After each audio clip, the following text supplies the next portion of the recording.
knjižnici Josipa Vošnjaka Slovenska Bistrica so minuli ponedeljek pripravili literarni večer z Davidom Zupančičem.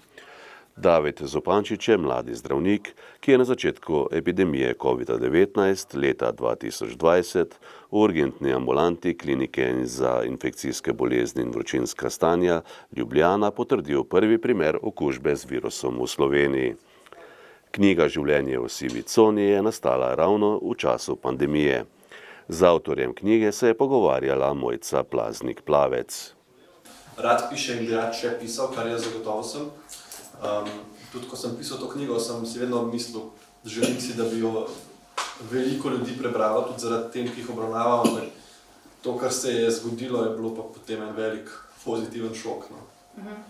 Za pisanje knjige je potrebna ideja, potreben je čas in zagotovo je potrebno tudi veliko nekega odpovedovanja. Ja, zdaj tako, dve najpomembnejši valuti, ki jih imamo vsi mi, se mi zdi, in edini morda, ki jih imamo, sta čas pa energija. In če jih boš nekam usmeril, boš nekje jih vzel. Se pravi, najslabše, če probaš to ustvariti z nič, pa se pa sekiraš.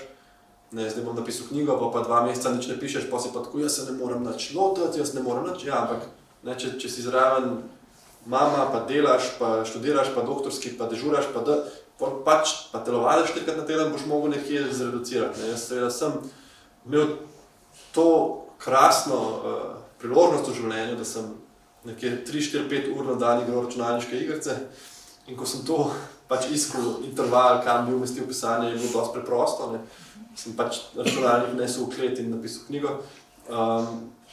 Ampak ja, točno to. Nekako se moraš, če se odločiš za nek nov projekt, se moraš prerasporediti svoj čas tako, da boš svojo odločitvijo pa s tem projektom bolj zadovoljen.